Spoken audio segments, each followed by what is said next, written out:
Hello, everyone, and welcome to this latest webinar from Omdia, brought to you by Informa Tech. Today's topic is maximizing voice connectivity, Microsoft Teams and Zoom Phone BYOC. Communication service providers and managed service providers need to understand how to deliver a compelling connectivity offer for Microsoft Teams and for Zoom Phone. Our panel today will look at what enterprises expect from a provider and how to build a competitive advantage for voice connectivity to these third-party UCaaS services. Our webinar today is co-presented by Omdia Research and our partner, Ribbon Communications. My name is Joanne Emery. I'm the director for the Omdia webinar team, and I do want to thank you all for joining us. Before we get started today, I want to highlight some features that are available for you here on the webinar. So for starters, you can completely customize that console that you're looking at right now. That means you can open, close, move, or resource any of the windows that you see on your screen. And I would like to ask you to check out the resource list, especially the resource list widget that you see at the bottom of your screen. It looks like a stack of books. This is where you can find the downloadable slides from today's session, and you can also find some other valuable resources right there. You can also join the conversation on Twitter. Just make sure to follow us on the hashtag #VoiceConnectivity. We will be having a live Q&A session at the end of the presentation, so please submit questions or comments anytime during this session. Just use that Q&A widget that you see on the left side of your screen. And the webinar is being recorded. A link to the recording will be sent to you about 24 hours after we end today. Lastly, if you do experience any technical questions, just click that question mark widget that you see on your screen and you can find answers to any questions that you seek. All right, so now let me introduce our panel. Today, first leading our discussion is Diane Myers. Diane is Chief Analyst for the Enterprise Collaboration segment at Omdia Research. Joining Diane today is Greg Zweig. Greg is Director of Solutions Marketing, Solutions Marketing at Ribbon Communications. So I want to welcome both Diane and Greg. Great to have you today. And now I'm going to turn the controls over to Diane, and we can get started with the presentation. Great. Thanks, Joanne. Appreciate the introduction, and I'd like to extend my welcome to everybody here today. We're going to go through, I'm going to start off. I'm going to kick us off, kind of just level setting where we are with the market, and then we're going to talk about some more specifics. So there we go. So, this shouldn't really be, kind of big news to everybody, but on this call, I really just want to kind of set the tone that the adoption of UC, and particularly UCaaS, and I would actually even include contact center as a service, right? So UC as a service and contact center as a service. Adoption has absolutely accelerated in the past 18 months because of the COVID pandemic, right? So the needs and the requirements to manage employees where they're working, right? Because many are not working from home, right? And to give them tools in a really flexible way, right? Which is what UCaaS and contact center as a service does, right? And what's driving this, right? This is from this data here you see is a survey we did earlier this year. Around UC adoption, right? And it is around the employee productivity. It is around digital transformation and obviously the migration, right? It's really accelerated the requirements and the needs. And we're not just talking about video conferencing here, which I think everyone has become more familiar with than they probably ever thought they would be, right, on a day-to-day basis, but also all the tools, right? So that's the voice, that's the messaging, right? It's the whole suite of what we think about around UC. And the transition is happening, right? And so we still have a big ramp, right, to happen. So within our survey, the respondents that we interviewed, about 27% are using UCaaS or using UCaaS in some form. 28% are on-prem and 45% are using some kind of private cloud, kind of in that hybrid, right, where it's dedicated for them. And so there's really still a big ramp, right? So people are using UC, but they're using it in different locations. And we expect the amount to go to UCaaS and even some of the private cloud to continue to expand. What does it mean for you, the operators, right, who are on the call today and the service providers? Really, it's around that connection around SIP trunking, right? And so it's really, when we think about SIP trunking, and if we had a conversation 2 years ago, it was really around the pink box on the left, right? And even potentially a little bit of the blue, right? It's providing that SIP to an on-prem PBX, right? An UC solution. Maybe there's some connections with some legacy equipment. And then in total, right, now we see the move to UC as a service, all the different applications that we see on the right hand of the slide. And today that represents a growing opportunity for SIP trunking providers to enable those solutions, right? And to enable them directly with enterprises, right? So kind of that bring your own carrier, bring your own SIP to the connection. And what we're seeing is that it's not just one bucket or another. And that's really the point, right? So we were on the left. Now we have services on the right that we can enable, but many businesses, particularly if we go to the mid-market and larger enterprises, they're in this phase where they're doing a little of both, right? Or they're migrating, and they're not fully migrating and cutting over on day one. And so they really need to work with providers who are really going to help them and give them services that span that all, right? So I can have a SIP trunk that's going to go to my legacy, and it's going to go to my UCaaS, and I'm going to be able to manage single dial plans, single calling between all the users. And that's really where it comes to play. And that feeds into this slide, right? It's that, so now we're talking about the cloud, and maybe it's a dedicated private cloud, and maybe it's the UCaaS. And there's multiple ways to connect to these cloud-based services today. And we're going to touch on these in a little bit of depth, but I wanted to kind of cue this up, right? So when we think about really when we think about what's happening with Microsoft Teams and with Zoom and other UCaaS providers, it's really, how they choose, right? So I can get the connection directly from appearing on the SIP side to now saying, look, I'm going to have the session border controller on my prem, and I'm going to kind of manage that piece. And I'm going to connect to the service provider that way, or I'm going to do everything in the cloud, right? And we're going to touch on these, but I wanted to give you that sense that it's not just one way, right? There's lots of different options today, and it can be confusing to understand where you have a play, whether you're the enterprise or the SIP trunking provider. And the landscape is really diverse, right? And so we're going to really hone in today on Microsoft. We're going to touch on Zoom.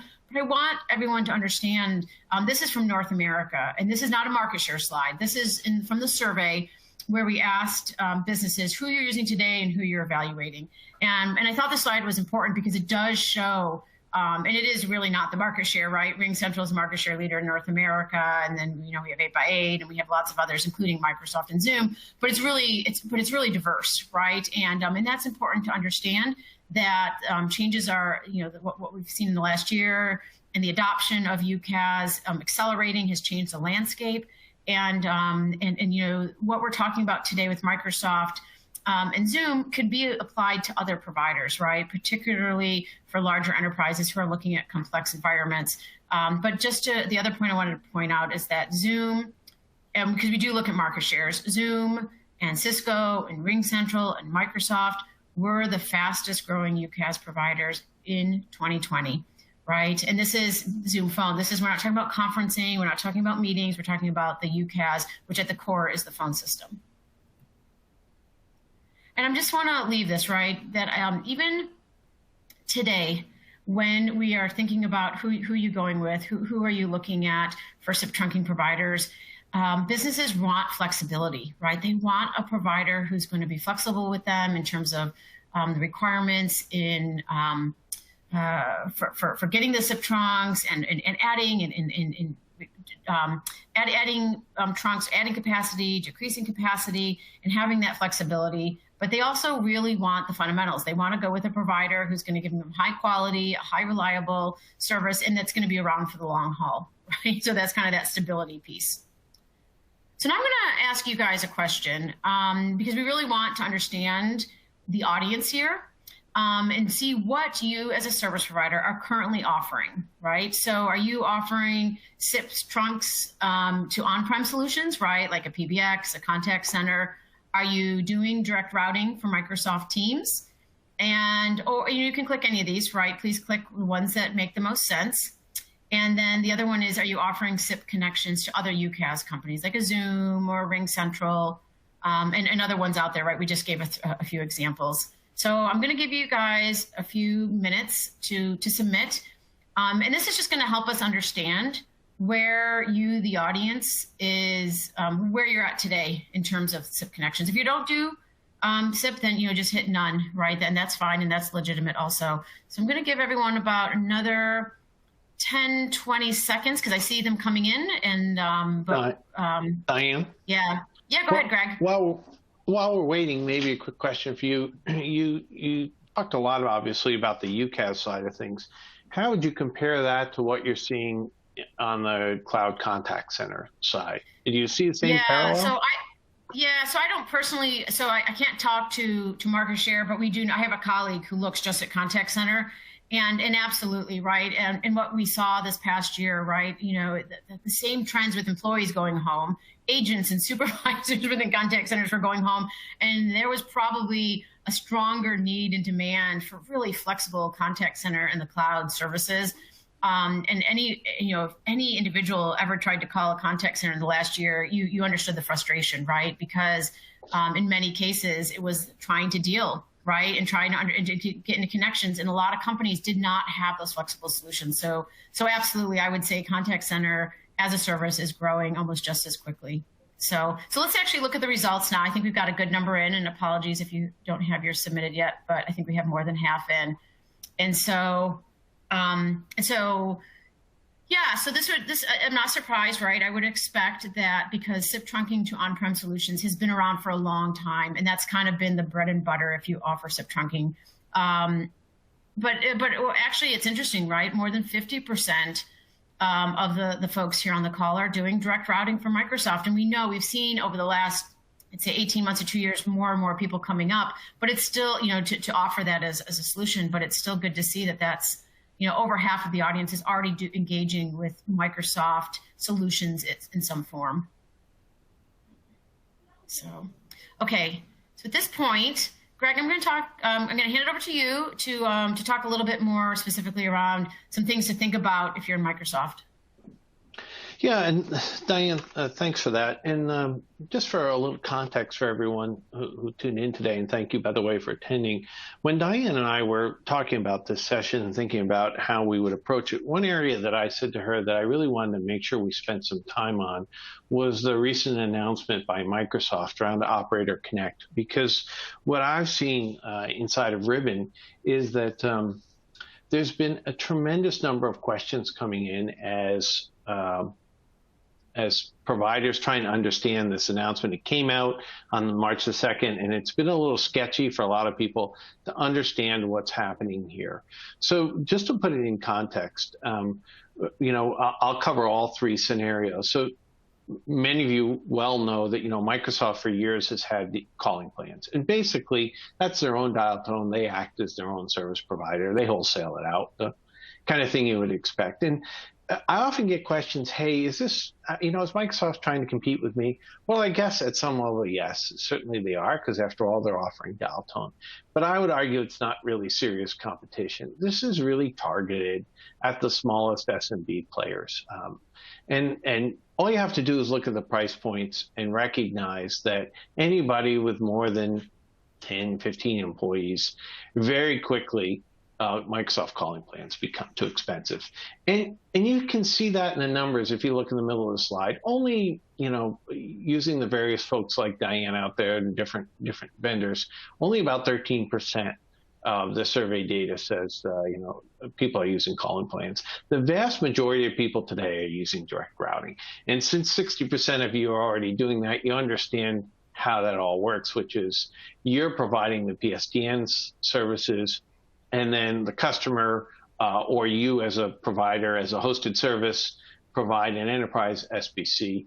And that SBC provides the security and also provides options for integration services like fax machines and analog, et cetera. And I'm going to actually return to calling plans because one of the other things that people don't often realize about calling plans is that one of the reasons they've never really taken off is because there's nothing in calling plans for a small business to do something like add a fax machine, right? If they want to add a fax machine, they actually have to then get a second relationship with a discrete service provider in their region and pull in some sort of SIP trunk or physical analog line in order to connect the fax. So calling plans have just been complicated because they don't allow that connectivity. Now, as of March 2nd, Microsoft added a new option to connect into Teams, and they call it Operator Connect. And I'll delve into this a little bit more in the next slide, but the things you want to recognize, if you're not familiar with it, is like direct routing, the customer picks their own PSTN provider. What's more interesting about this is the fact that it's tightly integrated into something called the Teams Admin Center. If you're not familiar with that, that's basically, as the name implies, the administration center within Teams where you set up users. A couple of things to recognize about it is that the SBC function, which we at Ribbon here obviously are very focused on, is provided as a hosted service by you at a cloud-to-cloud level. But also, a bit like calling plans, there is no discrete option here for PBX integration or analog devices. And so let me just advance here. The way you want to look at Operator Connect, it's really a peering relationship between yourself and Microsoft. Everything is cloud to cloud. And people ask all the time, well, is there a new call flow? Will my existing, network and SBCs work? I'm already set up for direct routing. Will all these things work? Yes, actually, there's no real change here in the SIP trunking side of things between yourself and Microsoft. What's different is there's this new layer of APIs and SDKs, and these are required in order to initiate Operator Connect. And it's a non-trivial effort because the way this works, and you can see the small picture over here in the bottom left, is that it kind of feels like an Apple App Store kind of a thing, where you're going to go, the customer goes into the Teams Admin Center, and they see little icons, little cards, I guess you'd call it, for the different service providers, and they can click on a service provider, they can acquire services, they can manage their DIDs, they can add DIDs to a Teams user, and they can also go in and actually set up the administrivia inside of Teams to set up the user right from this portal environment. And that's a big change because traditionally, if you're not aware, Teams has used something called PowerShell, which is kind of I would say it's kind of the DeLorean model of administration. It feels very 80s or 90s with a kind of legacy, traditional interface. So anyhow, point being here that this is a big step forward in terms of integration, but recognize it does have a number of steps that you as a service provider have to take in order to become part of this ecosystem. And we recognize, and as do many of you, that when someone says, hey, create an API or into your billing system, many of you would say, which one? Because I have 3 or 4 different billing systems because I grew over time through acquisition.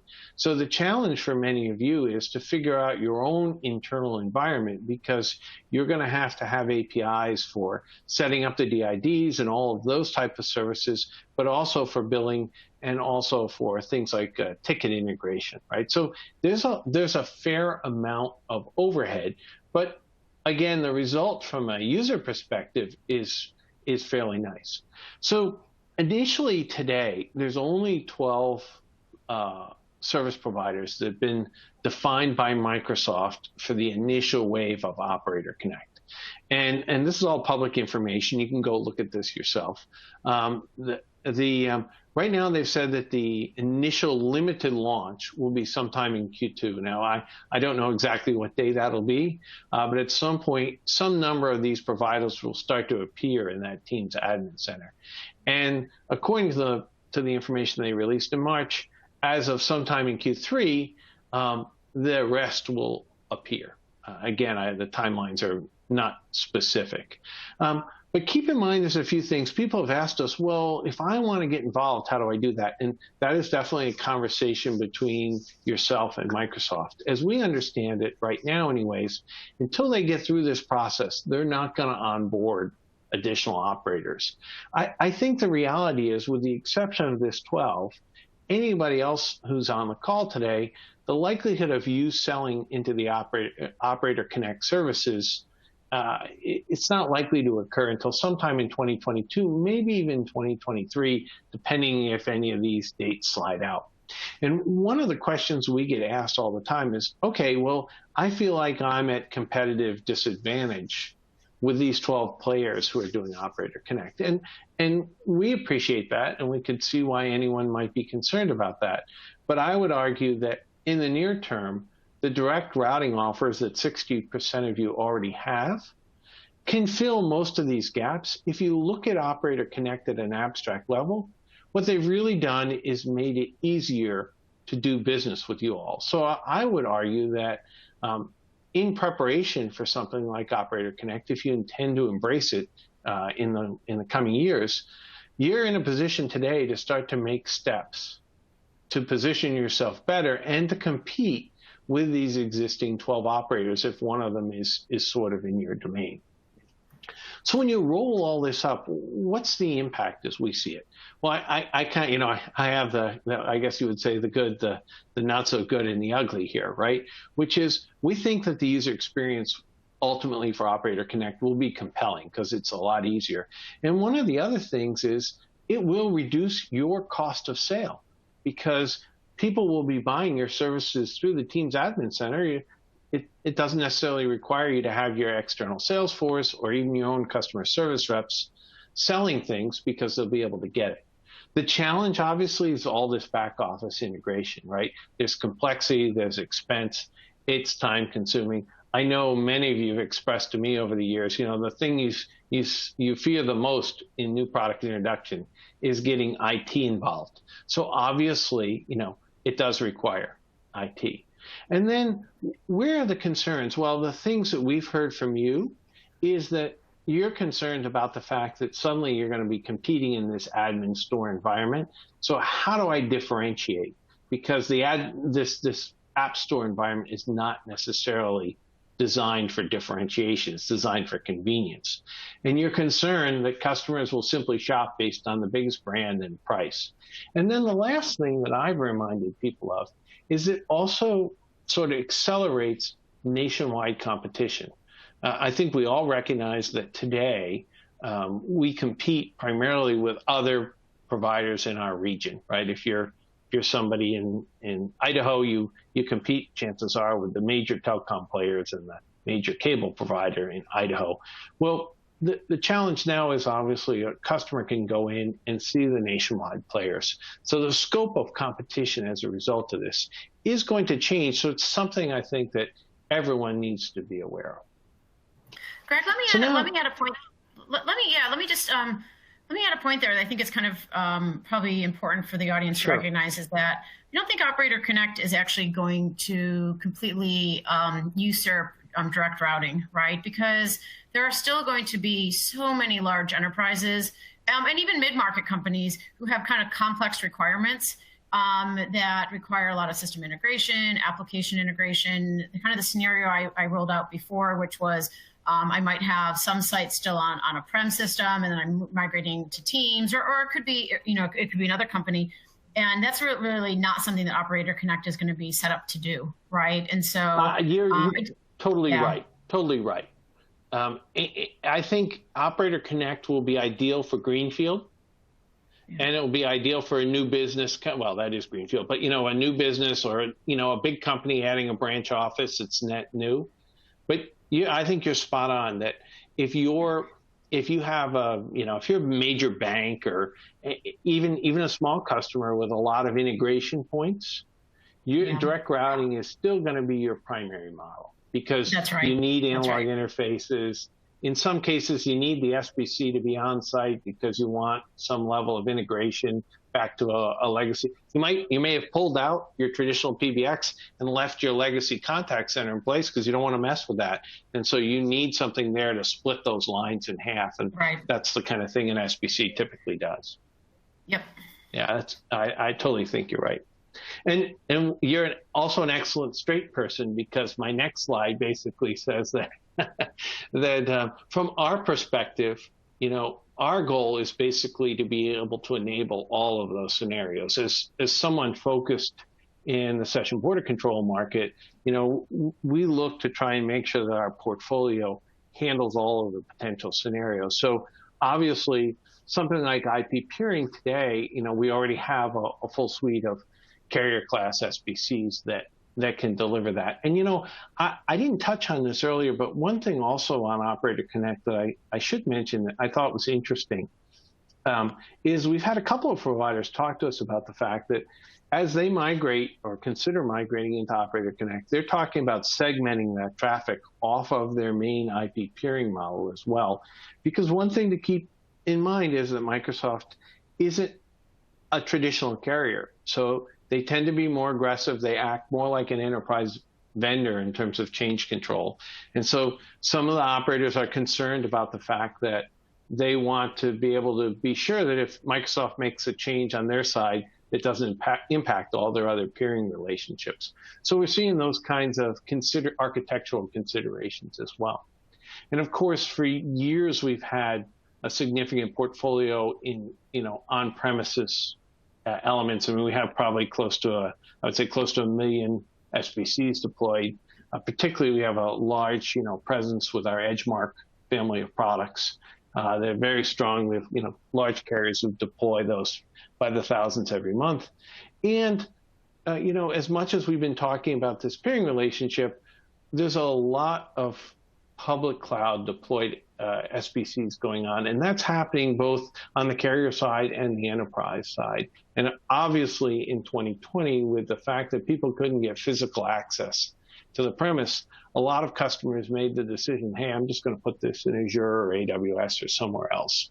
And I don't think any of these are going to go away as a result of this change. And as we touched on, Microsoft's just one of the players. All of these solutions are Zoom certified.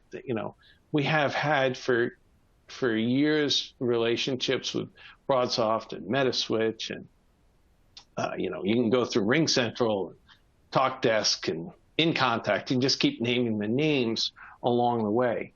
So from our perspective, we think our job is just to make sure that no matter what path you all as service providers go down, we provide a solution that fits the bill and continues to interoperate. And it needs to work. We think it's likely that you'll end up with maybe 2 or 3 relationships as you go forward, and everything sort of needs to work together.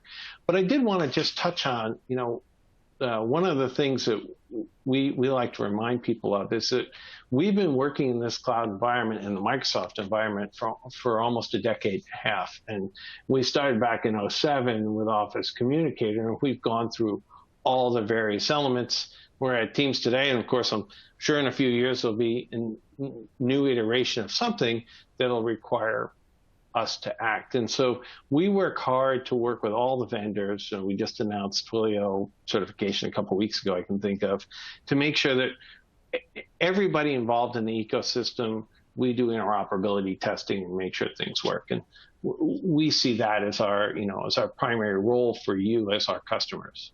And then the last thing I just want to touch on, because it's been an area of significant interest, particularly in the first quarter here of 2021, is we recently introduced an as-a-service model. This is kind of interesting because we've seen a lot of interest from service providers, particularly those who feel like they're maybe a little bit behind in the Microsoft arena. And I think we've seen even more interest now with the Operator Connect, because they're saying, hey, how do I kind of up my game on direct routing as this Operator Connect comes in? And all you really want to think about with this is pretty straightforward. We've just taken a model where, rather than the service provider having to acquire all the assets themselves, we deliver it as a turnkey model. And what we do is we try and layer on top a couple of key differences. So this is not just buying an SBC from us as a monthly service. We've put on top a layer of PBX integration because we as Diane mentioned, this is a hot button for a lot of our customers. And I can get into all the details, but it's a more sophisticated scenario than our traditional SBCs. And we've also layered on top a web portal so you don't have to learn how to use PowerShell. Because this has been, again, a big challenge for a lot of our providers. As they say, I got the SIP trunking side down, but I have customers asking me, how do I do the team side? And they can't afford to say no entirely to having some Teams capabilities, but they don't necessarily want to get in a position where they have to spend 2 years building a professional services organization so they can turn Teams services on. So what we've done is really tried to layer all of that on top as a set of as-a-service offers, so you can do it on a monthly per seat basis without any hardware and without any CapEx spin-up. And so with that, I want to sort of change direction and spend a few minutes talking about case studies. I'm going to let Diane intercede before we get that started. Yeah, thanks, Greg. I'll let you to catch your breath. I just want to remind everyone on the call that we are saving some time for questions at the end. And so you do have that question and answer widget or the piece inside of the On24 platform. So there are questions coming in, but please feel free to ask away, and we will try to get through as many as we can when we're done with the slides. So. Okay, Greg, I'm going to turn it back over to you, and we can get going with the case studies. Oops, sorry, that was there you go. Oh, no, it was the dreaded double click. I clicked as well. So I just wanted to touch on a couple of examples of what we've seen in the marketplace from a few of our service provider customers, just to give some context. And I'm not going to give names because I don't want to call one service provider out over another, so I kind of genericized it. But one of the areas where we've seen is several service providers who've, I think, done a fantastic job of really trying to focus in on how to leverage the cloud for growth. I know that in conversations with many of you, we get asked all the time, where are you guys focused from a growth perspective? And what I would say is I look at this example of a service provider and I see, they really put, I stole this right from their website, they really put the leading cloud providers front and center. So when someone is out searching, they're Googling for a SIP trunking provider, they get the confidence that this vendor can deliver on those scenarios. And they've put their Teams and Zoom references, and they have Genesys references right up front and center. And they've also done other things like make sure that they show their 911 service offerings. They talk about the APIs that they have that are linked to these. And the reality is many of you as providers have these tools, but I don't think necessarily everybody has done the best job of really extracting those out into clear messaging. And go ahead, Diane. Yeah, so Greg, I was just going to jump in. So I actually know who this provider is.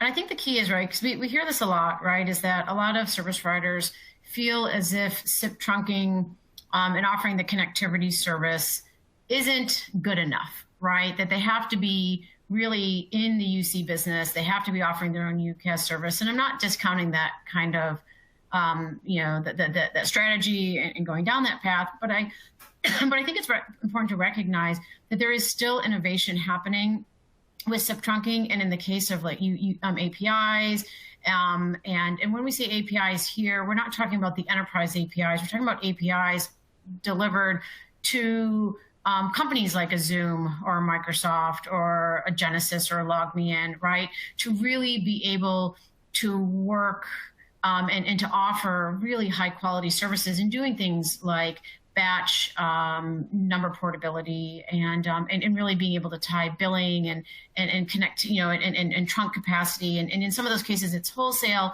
But also, then there is also the enterprise piece, right? Which is saying, look, I'm a large enterprise and I need to do direct routing, right, with Teams, or I need to have Zoom connection, and I want to do kind of bring my own carrier. And how am I going to make it easier for those IT managers who are managing this, right, for tens of thousands of employees?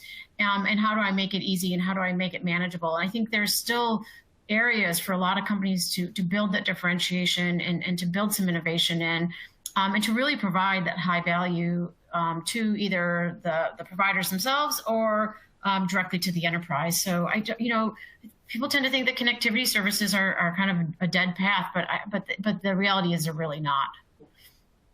Well, and you bring up a good point, because I can remember just a few months ago I had a conversation with a major cable provider, and they said, well, we don't really want to go down this road because we want to sell our own UCaaS. And to your point, I mean, I can understand why. I mean, it's UCaaS is higher margin, higher gross dollars. But I asked them the question, which was, okay, do you connect to Cisco Call Manager today, and do you connect to via Aura? And they said, oh yes, of course.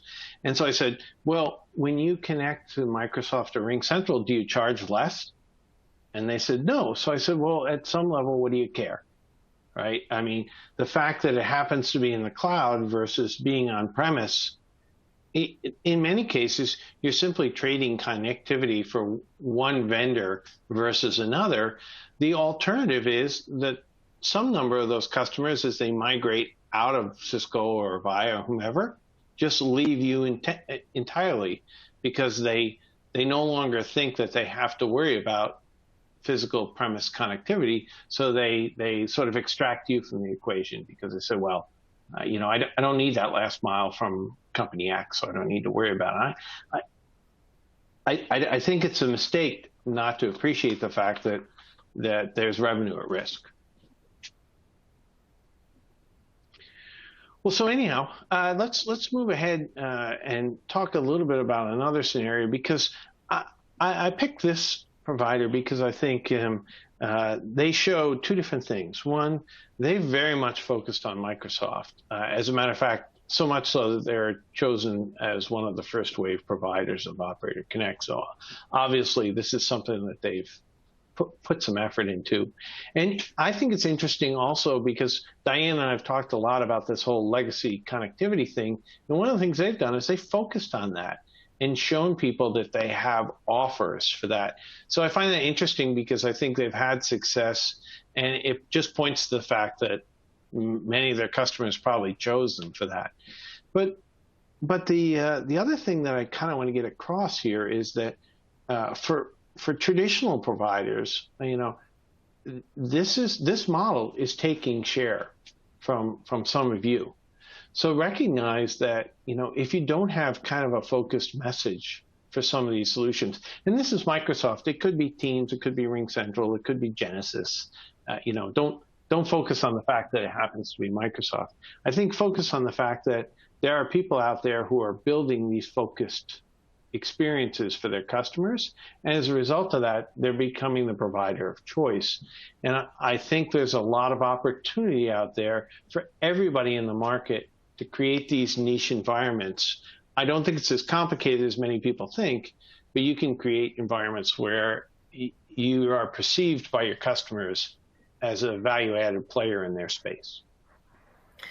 Greg, let me ask you on the on kind of the intelligent edge elements, right? Are they is this provider offering those as a cloud service, or are they expecting them to sit on the edge of the enterprise, right? How does that look like, especially within like a Teams deployment? Well, we see both. And so much so actually, like recently, we're just about, in just a few days, we're actually going to we're adding a bunch of local media optimization to our EdgeMark portfolio because of that demand. So we have providers today who automatically, with every SIP trunk, they roll out one of our edge elements. And they do that primarily for visibility, right? They have an SLA with the customer, and they want something on the enterprise edge that they can physically, it's a virtual DMARC, the mark and edge marks, and DMARC. Right? They use that edge element for that purpose. We have other folks who use the edge element for the physical connectivity factor. But, you know, if you aren't bringing dial tone into the premises, we certainly see service providers, and I can think of one in particular, who they offer cloud-based SBCs as a service to customers. So if they want to own their own environment, they can. Sometimes I have service providers who say, well, you know, we can do all that from our network just using a large core SBC and using multi-tenancy, and that's true, and that's very easy, relatively speaking. The only reason why sometimes we see that isn't always adopted is because some enterprises will come back and say, no, time out. You know, I don't want the fox running the hen house, in the sense that as the CIO type person, they say, I'm accountable to my boss for my edge of my network. And so I can't, even though you might be very competent at it, I can't outsource that and be without control of it. So that was kind of a long answer, but I think the kind of obvious answer is we see all three. Right. And it's a little bit different, right? So in between Operator Connect and direct routing, right? If you're going to do direct routing, you have to have one of the certified SBCs, right? With Operator Connect, it's going to be a little different, right? Maybe you could walk through that. I think probably most people understand the direct routing, but maybe not how the SBC plays in with Operator Connect. So in the Operator Connect environment, there's no dial tone to the premises. It's all peer-to-peer. It's all cloud-to-cloud. So it's just going to be the SBC in your core network that's going to be and by the way, that's worldwide. I saw somebody ask the question, is North America only? Absolutely not. Operator Connect is going to be rolled out across the world. And if you didn't notice, BT was on there, Orange was on there, Deutsche Telekom was on there. So the assumption in the Operator Connect model is that everything is peer-to-peer and nothing goes to the premises. And again, this kind of goes back to Diane's point earlier, that the challenge is that you go into any large enterprise environment and they're going to have to do something else because there's all kinds of other assets in their environment that have telco going to them that they still have to account for. So in theory, sure, they could absolutely use Operator Connect just for Teams, but something else is going to have to go down to the premises for the elevator phones, the alarm systems, the emergency phones out in the parking lot, all those kinds of real world things that go, paging systems, they're still connected. Right. Thanks, Greg. All right. Well, Diane, do you any other questions before we let you wrap it up? Yeah, no, I think it'd be good, and because we got a lot of questions coming in. So let me wrap it up. Let me kind of talk about some takeaways, right? When I think about, if there was three things or, the top things to kind of take away is that SIP trunking is now much more than on-prem connectivity, right? And if you're not thinking about that and you're not thinking about how to capture that UCaaS opportunity, you're really missing a big chunk of where the market's going, right? Because as more and more businesses move from on-prem to cloud, and if you want to move with those customers, you need to be there. Okay, so you need to be thinking about it. If you aren't already doing it, figure it out, right? There are multiple options, and I put here Microsoft Teams because that's kind of where we focused in the middle of the presentation. But there's a lot of different options with Teams, and there's different options with some other providers out there too, right? So pretty much everyone offers some kind of calling plan themselves. Maybe not the Operator Connect piece, but there is obviously the kind of bring your own carrier and how you go about doing that. And so you need to think about that, right? Particularly if you want to try to capture the Microsoft piece, is how do you go and how do you play? And Greg touched on a lot of important things there. And you as a CSP, right, as a service provider, you need to be able to differentiate to compete going forward. And that's just going to be really critical. It's not just going to be on price. There is absolutely ways to innovate and to really wrap value. And we see that, right? We see that. There was one example that Greg gave. We won't call that provider out, but there's others out there. And really providing flexibility to customers and ease of their management, right? Management of the service themselves and a lot of self-management tools is absolutely critical. So, okay. So let's take some audience questions. So Greg, let me just pivot over to them because I saw some of them coming in. So, okay, here's a good one to start with. It says, how are direct routing providers that sell their service with SBC management differentiating their offers from other direct routing providers that are doing the same, right? So I guess this question is really around, yeah, I mean, I'm offering direct routing, but I'm offering that SBC management. Maybe it's on-prem or it's an SBC as a service or SBC in the cloud. How do I differentiate that compared to someone else who's doing the same? Yeah, and this is an age-old question. It's really been there since SIP trunking started, right, where you could basically pull a SIP trunk from anywhere in the globe. I think this goes back to that one case study we saw, where what I see is that there are some providers who are doing a good job in a couple of very simple ways. One, they're focused on making sure that people know that their offer exists. You can Google it, as I like to say. I think the second thing is that they're focused on ease of doing business.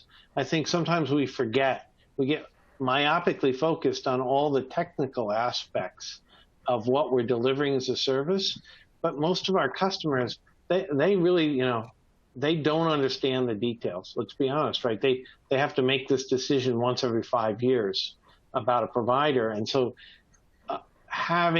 making it easy for them to get answers to their questions, to be assured that whatever they're connecting to works, and then having options. And Diane, I know we had talked about this prior, which is, what do you do about managed services? Having some sort of managed service option. That doesn't have to be your own managed service option. It could be something like our Ribbon Connect, but it could also be something like relationships with systems integrators that your organization can refer to them to for help to get things moving along. So here's another question. It says, how are Teams or Zoom signaling messages sent to the SBC as a service? So in other words, are the messages sent in a pure SIP, or is there some other encapsulation in the packets? Well, I mean, it is SIP. It doesn't change for Zoom or Teams. The place, in the case of Operator Connect, which is a little different, there's a series of REST APIs, but they're not tied to the traffic per se. They operate in parallel. So hopefully that answers the question. Okay. So here's another question. This says, does the SBC or the SIP trunk allow accessing other operator services such as voice over LTE or RCS, or I should say video over LTE, ViLTE or RCS? I guess I would say that it's not precluded from doing that. It really depends on what's on each end. That doesn't sound like much of an answer, but it's a rather complicated question. I think it depends on sort of how it's set up and who you're trying to connect to. But from our perspective, it's a traditional SIP environment that would support video and other services. Right. So here's I one. don't feel like I answered that question very well. Yeah, well, we are recording all the the questions, so we can always get back to people. Here's a question, and I'll take the first stab, and then Greg, you can jump in. And it says, you guys have examples of OpEx versus CapEx price per month per user of connectivity via Cloud Connect versus having SBCs on-prem. Well, Cloud Connect I should say Operator Connect for Microsoft is not available yet, right? So we don't actually have pricing, right? So that isn't going to go live until later this year. But I will say, right, that when I read this question, I thought, my thought just in general, right, forget Cloud Connect. There are a lot of providers there are a growing number of providers who are offering SBC as a service or, under the hardware as a service kind of umbrella, where I could have that SBC as an OpEx, right, under that scenario, and not just OpEx in pricing, but also in management and, just taking it off of, out of my, my footprint, my data center, my wiring closet as an enterprise. So there is absolutely more of that happening. So even aside from Operator Connect. Yeah, I think that's a fair statement. I don't have a lot to add. I think that's a good summary. Yeah. So here's Diana, I was going to say, I saw an interesting question. I'd be curious to see how you'd answer it, which is, what about the small independents? Where do you think they fit into this environment? Unfortunately, like small the way we independent operators. Yeah, well, I mean, well, first of all, there's two paths for direct routing, right? There's the direct routing where I go and I get certified and, and I'm kind of on that approved list. And then there's a lot of them where I go and I do the interop myself, right? And there's a lot of them out there. And I would say there is plenty of room, right, to do direct routing with lots of different companies. And I would say there are even, just to put another kink in this whole puzzle, is that there are lots of UCaaS providers who have actually gone and certified their solutions for direct routing, right? So that's where I'm actually not just the direct routing, but I'm also all the phone features and phone service, right? So I think, that's the way to look at it. And particularly if you have customers who are moving to Microsoft or moving to Teams and who are looking for this, it's worth the effort to go to that. I don't think, Operator Connect might be harder, but there's always going to be a role on the direct routing side. And I would say not just for Microsoft, but for others too. Yeah, I would say a couple things, and I do deal with a lot of the IOC type customers because we have a long time position there. A couple things to keep in mind. There is a lot of as a service offers. I mentioned Ribbon Connect as an example. A lot of the small independents might just not have the volume of customers that they could afford to make a big investment in direct routing or any of these specific scenarios. So some of the as a service models might be more practical for them because even though it trims their margins a little bit, it gives them access on a small basis. And then the other thing to keep in mind is what we're hearing from Microsoft, it's a little preliminary, is that ultimately you'll be able to acquire services, the API integration services from third parties. So you'll be able to use your existing SIP call flow that works just like it always did for SIP trunking and layer on top a third-party API integration. But to be fair, that's still it's not fleshed out as a business proposal yet, but I think we will see that so that they allow smaller independents to, participate because, if you're in a small environment, many customers appreciate the service they get from those smaller providers. They provide very, focused service that in their regions that really their customers don't want to give up. Yeah, there's a couple questions, and I'm going to try to tackle them as one around regional stuff. We had a question around Ireland and Malaysia, and in different countries. And and this is not a U.S. only discussion, so that's the first point. And if you are outside, in different countries, well, first of all, Microsoft Calling, and I would say this is true for almost all the UCaaS providers, offer certain countries, right?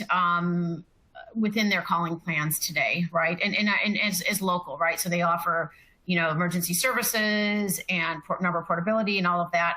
And quite frankly, so there's that piece. However, direct routing, it doesn't matter. And that's why a lot of businesses, direct routing is the way to go for a lot of enterprises because it allows them to work on a global scale within the countries that they're in, and maybe having to work with a couple different providers if necessary. So that's the first piece. Operator Connect, there is absolutely local partners there. It wasn't just U.S. providers, right, Greg? As you pointed out, there was BT and there were some others. And my expectation is that Microsoft will bring in providers around the globe into Operator Connect. But as you said, the first wave is to get these live and then to look for those gaps. I don't know if you have anything else to add on the whole international piece. No, I think you kind of hit the nail on the head, right?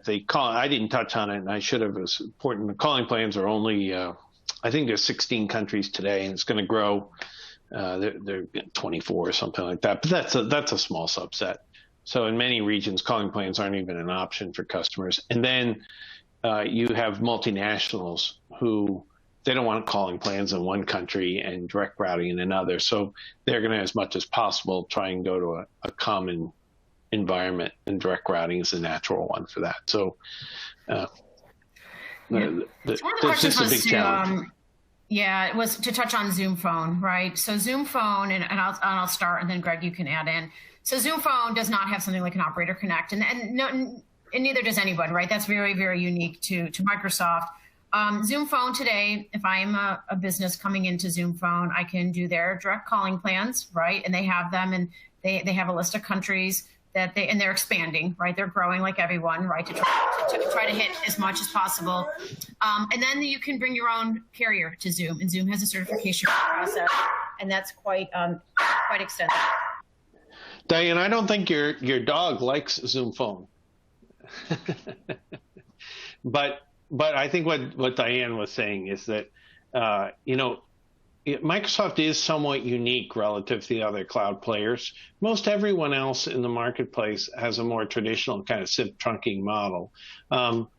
Zoom does have certification, which is nice. So they focus on making sure that they have certified connectivity. But it's a very straightforward process. The difference, I would say, with Zoom is they have, and Diane, I think you touched on this before you had to step away, is that they have a lot more of their customers using their own PSTN services, but they have what they call BYOC, bring your own carrier, and that is popular with the larger enterprise providers because many of them have existing relationships with one of you all.